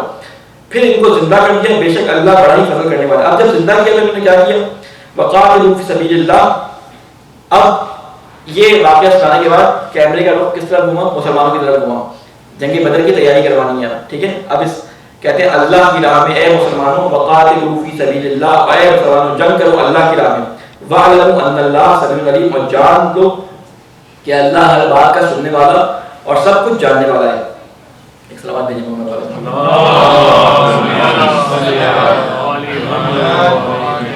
ٹھیک ہے، مَنْ ذَا الَّذِي يُقْرِضُ اللَّهَ قَرْضًا حَسَنًا فَيُضَاعِفَ لَهُ أَضْعَافًا كَثِيرَةً وَاللَّهُ يَقْبِضُ وَيَبْسُطُ وَإِلَيْهِ تُرْجَعُونَ. کہتے ہیں کہ کون ہے تم میں سے جو اللہ کو قرض دے گا، قرض حسنہ، تاکہ اللہ بڑھا کر اس کو واپس کرے. اللہ اسے کئی گنا بڑھانا اور اللہ ہی تندرستی، اللہ کئی گنا اس کو بڑھاتا ہے اور اللہ ہی تندرستی لاتا ہے. یعنی اس میں کیونکہ اب جہاد کے لیے ضرورت تھی کہ لوگ انفاق کریں. تو لوگوں کو آمادہ کیا جا رہا ہے. میں نے آپ کو 4 ٹاپک مسلسل سورہ بقرہ کے اندر چل رہے ہیں, مختلف آیتوں میں مختلف جگہوں پہ اللہ تعالیٰ اس کو تکرار بیان کرتا ہے کہ اس کو نہیں بولنا. جہاد کی بات جو کی تھی اس کو نہیں بولنا, انفاق کی بات جو کی تھی اس کو نہیں بولنا, ٹھیک ہے, شرعی احکام جو بیان کر رہا ہوں اس کو ساتھ ساتھ اپنے ذہنوں میں باندھ کے رکھنا. تو کہتے ہیں اللہ تعالیٰ کو جو قرض دیتا ہے اللہ تعالیٰ اس قرض کو بڑھا چڑھا کر کئی گنا کر واپس کرتا ہے, اور اللہ تعالیٰ کبھی تقدس بھی کر دیتا ہے اور کبھی جو ہے وہ خوشحالی بھی دے دیتا ہے. یعنی یہ جو ہم مال اپنا بچاتے ہیں اور مال بچا کے رکھتے ہیں تو ہم سمجھتے ہیں کہ مال ہمارا بچا ہے, بعض دفعہ تھوڑا مال جو ہے اللہ اس میں برکت دے دیتا ہے اور اسی سے آپ کے تمام کام ہو جاتے ہیں. بعض دفعہ بہت سارے پیسے آپ کے پاس ہوتے ہیں لیکن ایک ایکسیڈنٹ ہوتا ہے اور آپ کے سارے پیسے چلے جاتے ہیں. میں نے کئی لوگوں کے گھر تک بکتے دیکھے ہیں. ہمارے ایک جاننے والے تھے, ان کے بیٹے کو کڈنی میں پرابلم ہو گیا. اس زمانے میں پاکستان کے اندر کڈنی کے جو ٹرانسپلانٹ ہوتا تھا وہ انڈیا سے ہوتا تھا. وہ لاہور میں آتا تھا بندہ, کہتے ہیں کہ اس کا گھر بک گیا, اچھا خاصا بزنس ختم ہو گیا اس کا, ایک بچے کے علاج پہ اس کے, اور سارا پیسہ اس کا اسی پہ لگ گیا. تو اللہ تعالیٰ نے جو صحت دی ہے نا, یہ جو ہمیں تمام اعضاء چلتے پھرتے نہیں ہیں, یہ کروڑوں اور اس کی کوئی قیمت نہیں ہے. یہ جو آنکھیں ہماری چل رہی ہیں, آنکھوں کے کپوٹے ہل رہے ہیں. ابھی ہمارے درمیان ہمارے ایک دوست اقبال بھائی کا آپ لوگوں کو سب کو یاد ہوگا, پچھلے سال اقبال بھائی کی آنکھ کا پپوٹا کیا ہوا تھا, ان کی آنکھ کا پپوٹا گر گیا تھا, یعنی شٹر گر گیا, ڈاؤن ہو گیا تھا. آنکھ یعنی کنٹرول میں نہیں تھی کہ وہ اٹھا سکے اس کو. وہ جب کسی کو دیکھنا چاہتے تھے ایسے آنکھ اٹھا کے دیکھتے تھے. یعنی سوچے کتنی بڑی نعمت ہے اللہ تعالیٰ کی کہ یہ جو حص ہمیں دی ہے کہ جس کے تحت ہم اپنے آنکھ کے پپوٹوں کو جو ہے وہ حرکت میں لے کے آتے ہیں. یہی اگر ہمارے کنٹرول سے نکل جائے, یہ کتنا نازک ہے. تو کتنی ہماری اللہ تعالیٰ نے صحت کے اندر کتنی جسے کہتے ہیں قیمتی چیزیں رکھی ہیں جس کا ہمیں درد نہیں ہوتا. ہم ایک واقعہ اپنے اسکول کے بچوں کو سناتے تھے کہ ایک مچھلی جو ہے, مچھلیوں کا ایک گروہ پانی میں جا رہا تھا, تو کہیں پہ ان کو جو ہے وہ ایک کاؤنٹر نظر آیا جسے کہتے ہیں نا وہ معلومات کا کاؤنٹر. تو انہوں نے پوچھا کہ فلاں جگہ پہ جو ہے نا وہ بہت نیلے رنگ کا پانی ہے, وہاں پہ جا رہے ہیں. تو انہوں نے کہا کہ آپ ابھی بھی پانی میں ہیں. تو جس جگہ پہ وہ لوگ ہوتے ہیں اس جگہ کا انسان ادراک نہیں کر پاتا, اس جگہ کی قدر نہیں کر پاتا, لیکن جب وہاں سے نکلتا ہے تو اس کو قدر آتی ہے. ابھی یہ لوگ پاکستان سے آئے ہیں, ان کو امریکہ کے موسم کی قدر آ گئی ہوگی. جو پاکستان سے یہاں کے حالات دیکھتے ہیں ان کو پاکستان جا کے یہاں کے حالات کی قدر پاکستان میں آتی ہے. امریکہ میں کتنے برے حالات ہیں کسی بھی لحاظ سے, پاکستان میں کم از کم اتنے نہیں بگڑے. مختلف جگہوں پہ مختلف کرائٹیریا کے ساتھ آپ اس معاشرے سے نکلنے کے بعد اس کا احساس کرتے ہیں. یہ انگوٹھا جو اللہ تعالیٰ نے ہمیں دیا ہے, کوئی دن کیا, ابھی آپ لوگ کر کے دیکھیے انگوٹھے کے استعمال کے بغیر اپنے بٹن کھول کے بند کر کے دیکھ لیں, اگر آپ کر سکیں تو 1 گھنٹہ لگ جائے گا. اس انگوٹھے کی نعمت سے ہم جو ہے وہ آگاہ ہونے کے باوجود اس کو بھولے ہوئے. تو اللہ تعالیٰ نے جو نعمتیں دی ہیں, اللہ تعالیٰ کہتا ہے کہ میں اس میں برکتیں پیدا کر دیتا ہوں. تو جو تھوڑا پیسہ یا زیادہ پیسہ تمہارے پاس ہے اس کی وجہ سے پریشان نہ ہو, نعمت دینے والا میں ہوں. ہمارے ایک استاد تھے, وہ کہا کرتے تھے دیکھو اللہ تعالیٰ نے تمہارے لیے رزق کی ایک ٹنکی بنائی ہے, اب تم اس پہ چاہے 5 نل کے لگا لو چاہے تم اس پہ 1 نل کا لگاؤ, وہ رزق تمہارا ہی ہے, وہ رزق تمہارا ہی ہے. تم 5 نل کے لگا لو اس میں تو وہ بھی تمہارے رزق آنا ہے, جلدی جلدی آئے گا, ختم ہو جائے گا, پھر تھوڑی دیر کنگالی آ جائے گی. 1 نل کا لگاؤ تو یہ دائمی اللہ تعالیٰ نے جس طرح رکھا ہے. تو یہ اللہ تعالیٰ نے رزق سب کے لیے معین کیا ہے, وہ اس کے پیچھے نہیں چلتا. ایک رزق مولا علی کی حدیث ہے کہ ایک رزق وہ ہے جس کے پیچھے تم بھاگتے ہو, ایک رزق وہ ہے تمہارے پیچھے بھاگتے ہیں. تو اس رزق کو قناعت کے ذریعے حاصل کیا جا سکتا ہے جو رزق تمہارے پیچھے بھاگتا ہے, وہ تمہارے پیچھے آ رہا ہے, تمہیں اس کے پیچھے بھاگنے کی ضرورت نہیں ہے. اس کے بعد اللہ تعالیٰ یہاں پہ کیا فرماتا ہے, الم ترى الى الملأ من بني اسرائیل. دوبارہ بات مسلمانوں سے ہٹ کے بنی اسرائیل پہ آ گئی, ٹھیک ہے, بات دوبارہ بنی اسرائیل کی طرف آ گئی. کیا کہہ رہے ہیں, الم ترى الى الملأ من بني اسرائیل من بعد موسى اذ قالوا لنبي لهم اسس لنا ملكا نقاتل في سبيل الله قال هل عسيتم ان كتب عليكم القتال الا تقاتلوا قالوا وما لنا الا نقاتل في سبيل الله وقد اخرجنا من ديارنا وابنائنا فلما كتب عليهم القتال تولوا الا قليلا منهم والله عليم بالظالمين. یہ وہی بات جو میں نے آپ کو پہلے بتائی تھی, ابھی قرآن کی آیت میں آ گئی. کیا بنی اسرائیل میں سے ملا کہتے ہیں سرداروں کو, جو بڑے بڑے لوگ ہوتے ہیں نا, قال الملا القوم, ملا کہتے ہیں جو قوم کے بڑے بڑے لوگ ہوتے ہیں. علماء بھی ہو سکتے ہیں, اس میں سیاست دان بھی ہو سکتے ہیں, مختلف لوگ بھی. جیسے فرعون کے درمیان ہوتا ہے نا کہ فرعون کے درمیان ملا جو تھے انہوں نے کہا کہ جادوگروں کو بلایا انہوں نے, تو کیا کہا, بھلا نہیں دیکھا تم نے سرداران بنی اسرائیل کو کہ موسیٰ کے بعد جب کہا تھا انہوں نے اپنی ایک نبی سے کہ مقرر کر دیجئے ہمارے لیے ایک بادشاہ تاکہ ہم جنگ کریں اللہ کی راہ میں. یہ حضرت سموئیل کے زمانے کی بات ہے, اس زمانے کے لوگ ان کے پاس آئے 300 سال گزرنے کے بعد تقریباً, تو ان سے کہا کہ آپ ہمارے لیے بادشاہ مقرر کیجیے. تاکہ ہم جنگ کریں اللہ کی راہ میں. نبی نے کہا پچھلے بیک گراؤنڈ کو دیکھتے ہوئے کہیں ایسا تو نہیں ہوگا کہ اگر تمہیں حکم دیا جائے تم جنگ کرو تو تم بھاگ جاؤ, ٹھیک ہے, تم سے کہا جائے لڑو تو تم لڑو نہیں. تو کہنے لگے بھلا کیا ہوا ہے ہمیں کہ نہ لڑیں ہم اللہ کی راہ میں, جبکہ نکالا گیا ہے ہمیں ہمارے گھروں سے اور جدا کیا گیا ہے ہمارے بال بچوں سے ہمیں, اور جب حکم دیا گیا انہیں جنگ کا تو سب پھر گئے سوائے چند ایک کے ان میں سے. اللہ تعالیٰ کے نبی نے ان سے اقرار لیا, انہوں نے کہا نہیں بھاگیں گے, لیکن یہ بھاگ گئے. کیا واقعہ ہوا تھا؟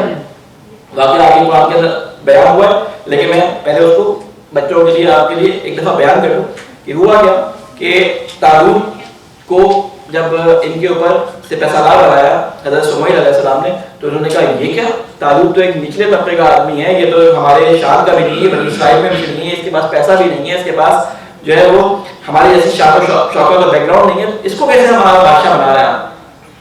تو اس میں سے کچھ لوگ تو وہاں کٹ گئے, کچھ لوگ کٹ گئے. پھر اس کے بعد اس میں سے بعض لوگ کٹے جب طالوت نے ان کا امتحان دیا کہ فلاں دریا کے پاس سے گزرو گے تو اس میں پانی نہیں پینا, وہاں کچھ کٹ گئے. اور جب بچ گئے تو کہتے ہیں کہ 700 سے 800 کے افراد بچے, اور جب گئے تو آگے ہزاروں کا لشکر جو ہے وہ جالوت کا کھڑا تھا.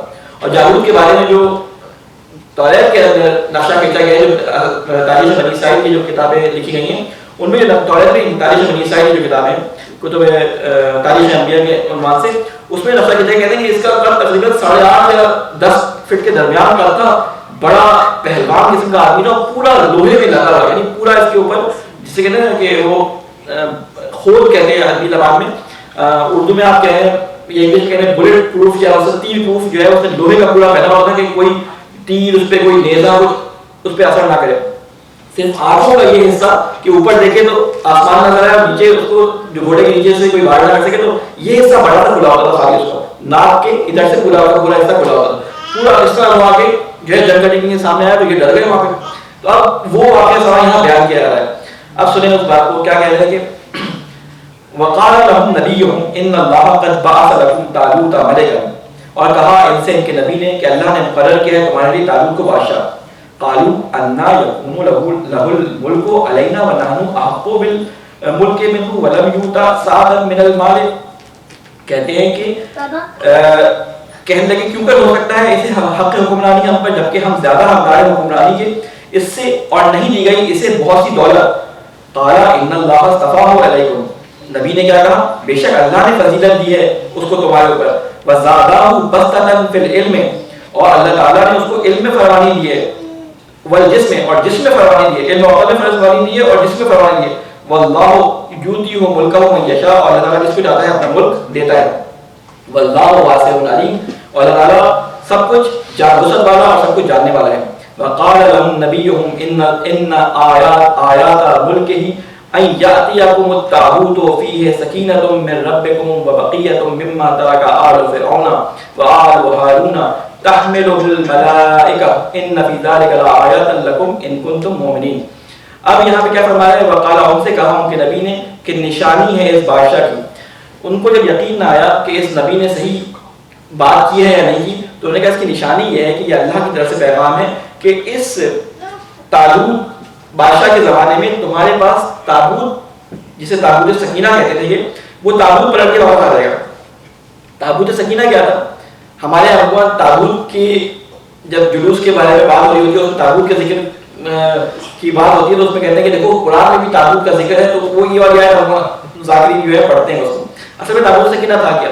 تابوت سکینہ وہ تبرکات تھے جو حضرت موسیٰ علیہ السلام کے اثر تھا, وہ جو سلوہ, وہ جو دانے جو باجرے کی طرح کے دانے تھے جو گرے تھے آسمان سے, وہ تھے. اس میں حضرت ہارون علیہ السلام کی رضا کی مختلف جو انبیاء علیہ السلام کے جو مختلف تبرکات تھے وہ اس تابوت کے اندر تھے. اس کے اندر اس کی وہ بھی لکھی ہے لمبائی چوڑائی کے 2.5 فٹ چوڑا تھا, 1.5 فٹ اونچا, اور 1.5 فٹ جو اس کی لمبائی تھی 2.5 فٹ, یعنی اس کا 2.5 فٹ اور 1.5 فٹ اس طرح اس کا لکھے میرے ذہن میں بھی نہیں ہے. تو اس تابوت کو جب ان پہ حملہ کیا گیا, تابوت کو ان سے چھین لیا گیا تھا, اور 300 سال تک وہ تابوت ان کے پاس نہیں تھا. یہ تابوت ایک طرح سے قبلہ تھا, جہاں جاتے یہ تابوت ان کے پاس رہتا, جنگوں میں جاتے تابوت ان کے پاس رہتا. آخر میں جو آخری جنگ ہوئی اور اس جنگ کے اندر یہ تابوت جب ان سے چھین لیا گیا تو ان کے سارے مسئلے پست ہو گئے. ٹھیک ہے, تو اس کے بعد یہ آپس میں جڑے 300 سال پہلے بھٹکتے رہے, پھر انہوں نے جنگیں نہیں کیا ادھر ادھر نا, تو یہ تابوت چلا گیا. تو انہوں نے کہا کہ نشانی اللہ کی طرف سے جو اس تعلق کو مقرر کرنے کی ہے کہ اس تعلق کے زمانے میں تمہارے پاس تعلق سکینہ واپس آ جائے گا.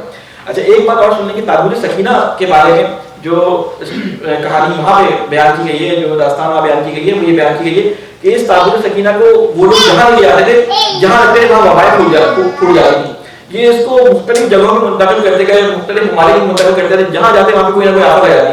تو آخر میں جب یہ زمانہ آیا, جب جنگ کا زمانہ آیا, جب اس کو بادشاہ بنایا تو بادشاہ تو بنا دیا, جنگ کا موقع تو بعد میں آیا, بادشاہ بنا دیا. تو اس میں ہوا کیا کہ انہوں نے کیا کیا کہ ہمارے درمیان اس تعلق کی وجہ سے آفتیں آ رہی ہیں, جب آزمائش ہو گئی اس بات کی, تو انہوں نے کیا کیا بیلوں کا کچھ ایک جتھا لیا, 10-12 بیل لگایا اس کے اندر, اس تعلق کو اس کے اوپر رکھا اور بغیر نگہبان کے, بغیر کسی چلانے والے کے اس کو روانہ کر دیا.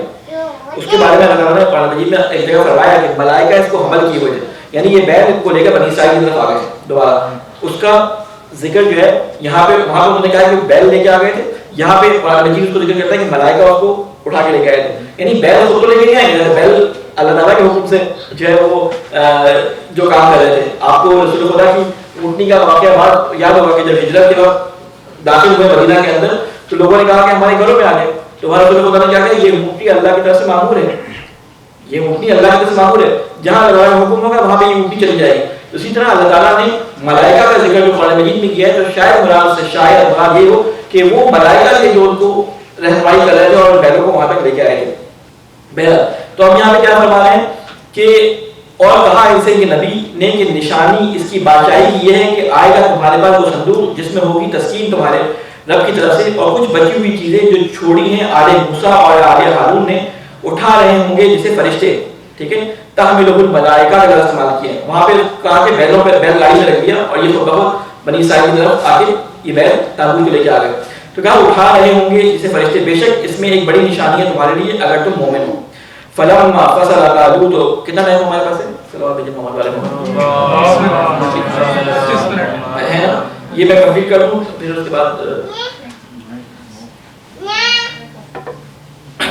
کہتے ہیں فلما فصل طالوت بالجنود قال ان اللہ مبتلیکم بنہر فمن شرب منہ فلیس منی ومن لم یطعمہ فانہ منی الا من اغترف غرفۃ بیدہ فشربوا منه الا قليلا منهم فلما جاءه هو والذين امنوا معه. کہتے ہیں طالوت نے کیا کہا, جب چلا طالوت لشکر لے کر, تو اس نے کہا بے شک اللہ آزمائش کرے گا تمہاری ایک دریا کے ذریعے, تو جو شخص پیے گا پانی اس میں سے تو وہ نہیں ہے میرا ساتھی, اور جو نہ پیے گا اسے تو بے شک وہ میرا ساتھی ہے. ہاں اگر کوئی بھر لے اس سے چلو بھر پانی تو اپنے ہاتھ سے تو خیر, مگر پی لیا انہوں نے اس میں سے سیر ہو کر سوائے گروہ قلیل ہے. کیا بات بیان کی جا رہی ہے, یہ دریا اردن کی, یہ جو وہاں پہ واقعات بیان کیے گئے اس میں بیان کی یہ دریا اردن کی پٹی ہے. تو شمالی سائڈ جو دریا اردن کی تھی وہ بڑی منرل سے پر تھی, اور ایک دریا اردن کی سائڈ جو ہے جو مرداب پانی اس میں گرتا ہے آگے, تو وہاں پہ اس قسم کی منرلز ہیں کہ جس سے بیماریاں پھیلتی ہیں. تو بعض علماء اہل سنت کے ہیں وہ علماء وہ یہ کہتے ہیں کہ یہ جو کہا گیا تھا کہ یہاں سے پانی نہ پینا کیونکہ اس پانی کے اندر وبا تھی, اس پانی میں کوئی بیماری تھی, کوئی وائرس تھا ایسا. تو ان کے نبی نے ان کو کیا کہا کہ یہاں سے پانی نہیں پینا کیونکہ تمہیں جنگ کرنی آ رہی اور اللہ کی طرف سے تمہارا امتحان بھی ہے, تمہیں پیاسے ہو کے یہاں سے جانا ہے, اگر پینا بھی ہو بہت پیاس سے تمہاری جان جا رہی ہو تو ایک چلو پانی پی لینا. تو اللہ تعالیٰ یہاں قرآن مجید میں ان کا حال بتا رہا ہے کہ ان میں سے بہت سو نے پانی پیٹ بھر کے پی لیا, پیاسے تھے, لشکر کے ساتھ چلے آ رہے تھے, تو پیٹ انہوں نے جو ہے وہ کیا نام ہے پیٹ بھر کے پانی پی لیا, ان میں سے وہیں پیٹ پکڑ کے گر گیا بہت سارے لوگ. تو وہ جو پہلے کٹے تھے جنہوں نے طالوت کی حکمرانی پہ شک کیا تھا, کچھ لوگ وہاں کٹ گئے تھے بنی اسرائیل کے, پھر کچھ نے پانی دیا وہ کٹ گئے, تو اب چھوٹا سا لشکر رہ گیا جو طالوت کے ساتھ اب چل رہا ہے. تو کہتے ہیں کہ ان میں سے گروہ قلیل نے جو ہے وہ تھوڑا سا پانی دیا, اور جب وہ پار ہوا دریا سے, یہ طالوت اپنے لشکر کو لے کے وہاں سے پار ہوا, اور وہ خود اور اہل ایمان جو اس کے ساتھ تھے تو کہنے لگے نہیں ہے مقابلے کی طاقت ہم میں آج. جب انہوں نے جالوت کے لشکر کو دیکھا تو کہا ہمارے اندر اس کی طاقت نہیں ہے. یہ واقعہ سنایا جائے رسول خدا کے صحابیوں کو, جنگ بدر ہونے والی ہے کیونکہ ذہنی طور پر پریپیئر کروایا جا رہا ہے کہ ایک چھوٹا سا لشکر ہے جس میں 600 افراد ہیں اور سامنے ہزاروں کا لشکر ہے, اور ہزاروں کا لشکر وہ جو ان کو مارتے چلے آ رہے ہیں کئی سالوں سے, کئی عرصے سے ان کو کئی سو سالوں سے مارتے چلے آ رہا ہے. ان کا سپہ سالار جالوت جیسا جسے کہتے ہیں نا کہ وہ جائنٹ قسم کا آدمی ہے, بڑا ہمارے زمانے کے مذہب کی طرح مثال کے طور پہ, ہمارے سے بڑا نبی کے زمانے کے مذہب کی طرح کا ایک آدمی ہے, لیکن ڈیل جو ہے بہت زیادہ، کیونکہ آپ کو یاد ہوگا کہ جب حضرت موسیٰ علیہ السلام نے کہا تھا کہ جنگ کرنے چلو تو کہا کہ آپ وہاں پہ دکھوا لیں کہ لوگ کیسے ہیں، تو کچھ انہوں نے جاسوس بھیجے وہاں پہ، تو انہوں نے کہا کہ وہاں تو لمبے قداور قسم کے لوگ ہیں، تو ہم تو چھوٹے بنی اسرائیل تو چھوٹے چھوٹے تھے جو تھے چھوٹے چھوٹے قد تھے، تو انہوں نے کہا ہم یہ 8-8 7 فٹ کے لوگوں سے کیسے لڑیں گے، موسیٰ تم جا کے لڑو، انہیں کا سردار سوچے کتنا بڑا ہوگا. تو اب یہاں پہ کیا کہہ رہے ہیں کہ ہمارے اندر طاقت نہیں ہے الیوم بجالوت وجنودہ کہ ہم مقابلہ کریں جالوت اور اس کے لشکر کی. قال الذین یظنون تو کہنے لگے وہ لوگ جو سمجھتے تھے انہم ملاق اللہ کہ انہیں حاضر ہونا ہے اللہ کے سامنے، کہ ہمیں اللہ کے سامنے حاضر ہونا ہے. ہم نے خود درخواست کی تھی نبی سے کہ ہمارے لیے جالوت کو مقرر کرو، ہم لڑیں گے، ہمیں اللہ کو منہ دکھانا ہے، اب لڑنا پڑے گا. کم من فئۃ قلیلۃ غلبت فئۃ کثیرہ، تو اللہ تعالیٰ کہتا ہے کہ اللہ کے سامنے بارہا ایسا ہوا ہے کہ ایک گروہ قلیل غالب آیا ہے بڑے گروہ کے پر. فئہ دیکھیں گروہ کے لیے بہت سارے الفاظ استعمال ہوتے ہیں، ان میں سے ایک لفظ ہے گروہ، قوم، فئہ، ملت. فئہ کہتے ہیں ایسے لوگوں کو کہ جو کسی کا مفاد پورا کرنے کے لیے ان کے حق کی خاطر ان کی مدد کرے، یعنی آپس میں بہت محبت کرنے والے لوگ جو ایک دوسرے کے مفادات کو پورے، یعنی میری خواہش ہے کہ یہ کام میرا ہو، دوسرا شخص میری مدد کرے، تو یہ جو شخص آپس میں ایک دوسرے تعلق نہیں ہے، یعنی فئاتن کا لفظ کہیں گے اس گروہ کو جو ایک دوسرے کے معاملات میں ایک دوسرے کی مدد کرے، اسے ہم کیا کہیں فئہ کا لفظ عربی زبان میں استعمال ہوتا ہے. تو کہتے ہیں کہ غالب آئے گا بڑا چھوٹا گروہ بعض دفعہ اللہ کے حکم سے بڑے گروہ میں غالب آ جاتا ہے. وَلَمَّا بَلَغُوا بِجَالُوتَ وَجُنُودِهِ اور جب مقابل آئے وہ جالوت اور اس کے لشکر کے تو انہوں نے دعا کی. یہ دعا ہم نمازوں میں اپنی پڑھتے ہیں، یہ دعا ہم نمازوں کے اندر اپنی پڑھتے ہیں. وہ کیا دعا ہے؟ قالوا ربنا افرغ علينا صبرا وثبت اقدامنا وانصرنا على القوم الكافرين. یہ ہم حدود میں اکثر پڑھتے ہیں. کیا دعا ہے؟ کہ اے ہمارے پروردگار فیضان کر ہم پر صبر کا. افرغ کہتے ہیں فارغ ہونا، جیسے ہم کہتے ہیں نا، یعنی پیمانہ خالی کر دینا. افرغ یعنی اللہ تعالیٰ سے دعا کی جا رہی ہے کہ صبر کا پیمانہ اپنا جتنا تیرے پاس ہے ہمارے لیے وہ سارا ہمارے اوپر خالی کر دے، یعنی ہمیں نہلا کے صبر کے اندر. یعنی ہمیں معلوم ہے کہ ہمیں قتل بھی ہونا ہے لیکن ہمیں لڑنا بھی ہے، اس کے ساتھ ساتھ بہادری بھی دکھانی ہے. تو صبر کا جتنا ایکسٹریم پیمانہ ہے وہ ہمارے اوپر خالی کر دے، ہمیں صبر سے بھر دے. افرغ علینا فارغ کر دے ہمارے اوپر صبر کو، یعنی انڈیل دے ہمارے اوپر صبر کو. فثبت اقدامنا ہمارے قدموں کو ثابت رکھ، ثابت قدم رکھ ہمیں دشمن کے سامنے. ورسلنا اور ہماری مدد فرما علی القوم الکافرین کافروں کی کافر قوم کے پر. فہزموہم باذن اللہ. ہزمو ہے زے میم، ٹھیک ہے، ایک ہزم زے سے ہے، ایک ہزم ہوتا ہے زوار سے. دونوں کے معنی توڑنے کے ہوتے ہیں، ٹھیک ہے. ایک ہزم ہوتا ہے جسے ہم کہتے ہیں توڑ پھوڑ کسی ہارڈ چیز کی، اس کے لیے جو ہے نا وہ ایک سوال مجھے بہت والا ہے دشمی ہے زے میم، اس کے معنی ہوتے ہیں توڑ پھوڑ، اور ہے زوار میم توڑ پھوڑ. وہ میدے کے اندر توڑ پھوڑ نہیں، ہم ہضم کہتے ہیں، ہمارا میدا ہضم کر دیتا ہے، توڑ پھوڑ کر دیتا ہے کھانے کی. ایک ہضم ہوتا ہے جس میں آپ بڑے کوئی چیز توڑ پھوڑ کرتے ہیں، پورے لشکر کو جو ہے آپ تہس نہس کر دیں، پورے ان کے جیسے کہتے ہیں کہ ہاتھی گھوڑوں اونٹوں سب کو جو ہے وہ تہس نہس کرے. تو وہاں پہ لفظ اللہ تعالیٰ نے استعمال کیا پر شکست دی. شکست کیسے دی؟ جس نے بہت زیادہ تباہی مچائی. انہوں نے تباہی کیسے مچائی اس کا ذکر ایک لفظ میں اللہ تعالیٰ نے بیان کر دیا. اس کی کہانی جو ہے امول اس پہ بہت ساری ہالی ووڈ نے فلمیں بنائی ہیں. جو بائبل سٹوریز ہیں حضرت داؤد علیہ السلام کی جو سٹوری ہے طالوت اور جالوت کے مقابلے، اس پہ ایک فلم بھی بنی ہے. اگر آپ دیکھنا چاہیں بچے کارٹون بھی بنے ہیں، مختلف اسلامک کارٹون بھی بنائے ہیں انہوں نے. تو اس میں کیا بتایا ہے کہ ایک سردار تھا، ایک عام طالوت کے حکومت کے اندر ایک بڑا گھرانہ تھا جس کے 8 یا 10 بیٹے تھے. ان بیٹوں میں سارے کے سارے ایسے تھے جو جنگجو اور فوج میں لڑنے والے تھے. ایک بیٹا جو تھا وہ گڈریا تھا جو ان کے بکریوں کو اور ان کے دمبوں کو چرایا کرتا تھا. سب سے چھوٹا بیٹا ان کا کون سا تھا؟ گڈریا تھا. گڈریا سمجھتے ہیں؟ شیپرڈ، ٹھیک ہے، وہ تھا. تو اب انہوں نے کہا کہ اب لڑنے جانا طالوت سے، کوئی ہے اپنے جوانوں کو نکالو. تو انہوں نے کہا جی میرے یہ جوان 8 بیٹے ہیں. طالوت سے اس نے بادشاہ سے کہا یہ میرے 8 بیٹے ہیں، ان میں سے 7 ہیں یہ آپ کے لیے حاضر ہیں. ایک تو ہے وہ بیچارہ اس کو لڑنا بڑھنا نہیں آتا، وہ تو بکریاں چلاتا ہے، کہا اس کو ہی بلاؤ. جب اس کو بلایا چھوٹے سے کر کے ایک صاحب نکل کے آئے اور کہا کہ ہاں یہ بھی چلے گا ساتھ. اب جب یہ آئے تو ابھی کون تھے؟ اللہ تعالیٰ آگے بیان کر رہا ہے کہتے ہیں کہ وقتل داؤد جالوت، یہ حضرت داؤد علیہ السلام تھے. داؤد نبی خدا ہیں، حضرت سلیمان کے والد ہیں، اور دنیا کی سب سے بڑی حکومت اللہ تعالیٰ نے ان کو عطا کی ہے. ٹھیک ہے. تو اب کیا ہوا کہ گجریہ کے کام کیا ہوتا ہے کہ ان کے پاس ایک اوزار ہوتا ہے، ایک ہتھیار ہوتا ہے جو بھیڑیوں کو اور شیروں کو مارنے کے لیے ہوتا ہے کہ اپنے اس کی حفاظت کر سکیں، گلے کی حفاظت کر سکیں. تو وہ کیا ہوتا ہے، ایک رسی سی ہوتی ہے، اس کے آگے ایک پیالے نمائی چیز ہوتی ہے، اس پہ پتھر رکھتے ہیں اور گھما کے اس کو مارتے ہیں نشانہ لے کے، تو وہ سب کھا دیتا ہے، بھیجا مار دیتا ہے شیر کا. کتنا خطرناک ہوتا ہے. گھماتے ہیں، آپ نے دیکھا ہوگا اکثر ایک ساتھ ہتھیار ہوتا ہے، اسے گوپی کہتے ہیں اردو میں ہمارے یہاں، گوپی یا گوپی اس طرح کا نام ہوتا ہے اس کا. تو وہ حضرت داؤد علیہ السلام اس کے ذریعے اپنے گلے، اس کی بھیڑوں کی اور بکریوں کی حفاظت کرتے تھے. تو حضرت داؤد علیہ السلام نے دیکھا کہ وہ چنگھاڑ ہے، کوئی ہے، نکلو میری جو ہے وہ لڑائی کے لیے. اس زمانے میں جنگوں کا طریقہ کار یہ ہوتا تھا کہ جنگ ایک دم شروع نہیں ہوتی تھی، شروع میں وہ دعوت دیتے تھے، بلاتے تھے، جنگجو جاتے تھے، ڈرتے تھے. اب سارے بنی اسرائیل والے ڈر رہے ہیں. اب ان میں سے حضرت داؤد نے جب دیکھا یہ بلا رہا ہے تو اس نے کہا کہ میں جاتا ہوں لڑنے کے لیے. لیکن تم کیا کرو گے؟ کہ مجھے جانے دو، میں نے تو اچھے اچھے شیروں کے ساتھ مار دی، یہ کیا چیز ہے؟ تو بادشاہ نے کہا ٹھیک ہے جاؤ. طالوت نے کہا جاؤ تم جاؤ، سے فیصلہ رہا.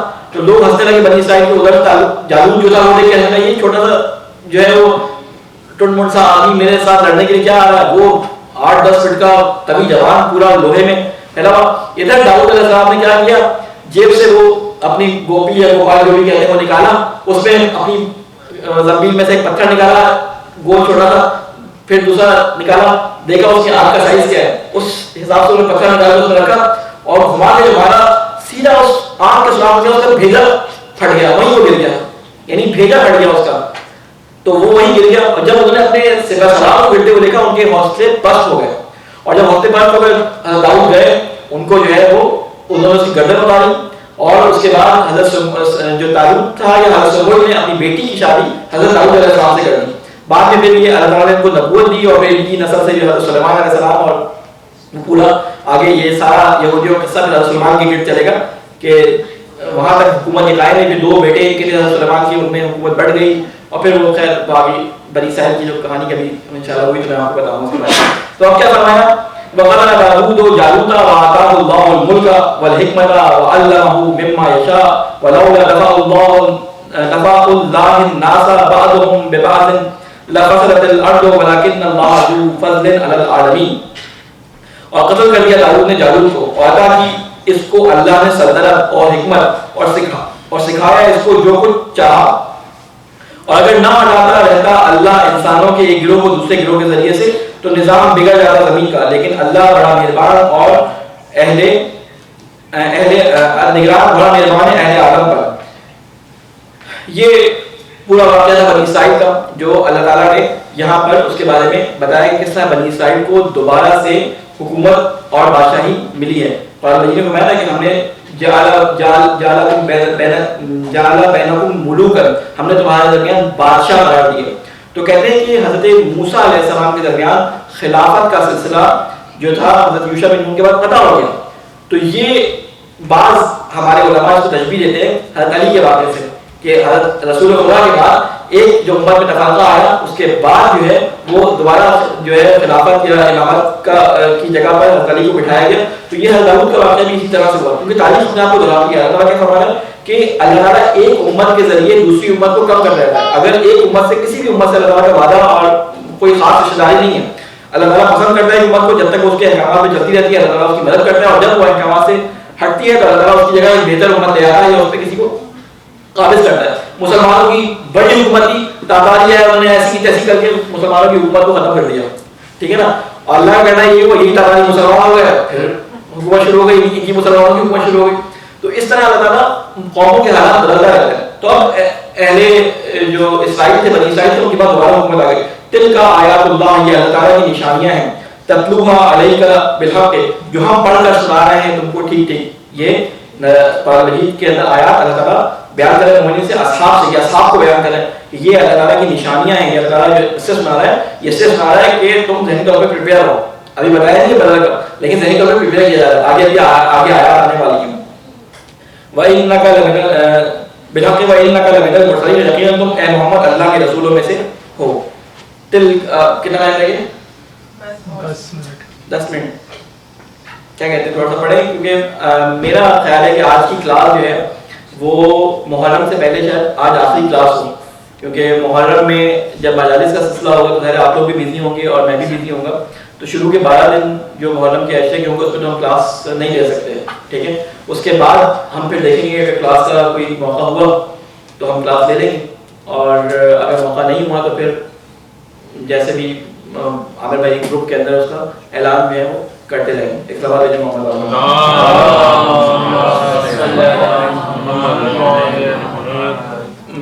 بس میں خالی یہیں پہ میں ختم کرتا ہوں. 2 سے 12 ہو گئے جی، 2 سے 12 ہمارے تقریباً اللہ کے فضل و کرم سے کمپلیٹ ہو گئے. سیقول سے پارہ جو تھا وہ بھی ختم ہو گیا. آج سورہ بقرہ کی آیت نمبر جسے کہتے ہیں نا کس پہ 252 پہ ہم ختم کر رہے ہیں. تو بس یاد رکھیے مجھے 253 سے ہم یعنی جہاں سے تیسرا سے پارہ شروع ہو رہا ہے وہاں سے ہم اسٹارٹ کریں گے. اس سلوات بھیجیں محمد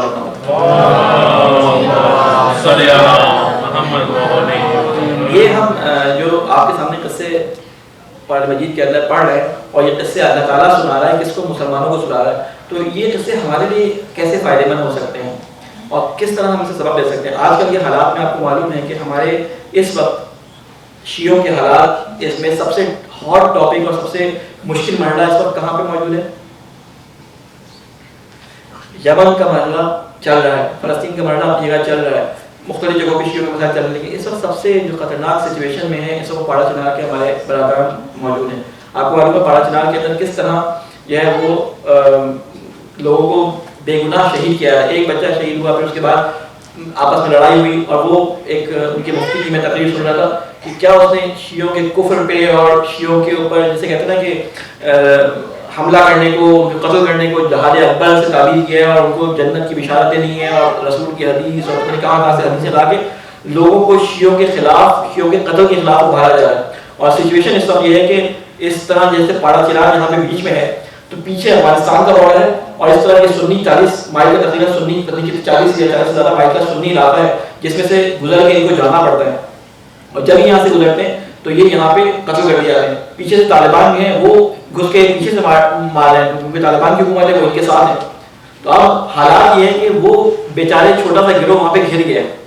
تو اب وہاں کے مومنین اس وقت ہم سے صرف یہ توقع رکھتے ہیں کہ ہم کے لیے کم از کم اپنی نمازوں میں دعا کریں کہ یہی دعا جو آپ کرتے ہیں افرغ علینا صبر، کہ اے اللہ ہمارے اوپر جو ہے وہ صبر کو انڈیل دے، کیونکہ اس وقت بہت سخت وقت ہے.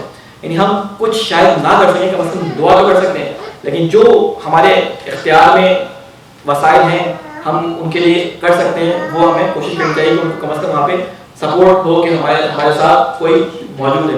اللہ تعالیٰ سے دعا ہے کہ اللہ تجھے واسطہ محمد علیہ محمد کا یہ قرآن کی آیات جو ہمیں تیرے قرآن سے تلاوت کی ہیں، اللہ تعالیٰ ان کو پڑھ کر، ان کو سمجھ کر، ان پہ عمل کرنے کی ہمیں توفیق عطا فرما. اے اللہ ان پیغامات کو اپنی زندگی میں پیدا کرنے کی ہمیں توفیق عطا فرما. اے اللہ تجھے واسطہ محمد علیہ محمد کا ہمیں قرآن سے، ہمارے اولاد کو قرآن سے، ہماری بہنوں کو، ہمارے جوانوں کو قرآن سے انسیت عطا فرما.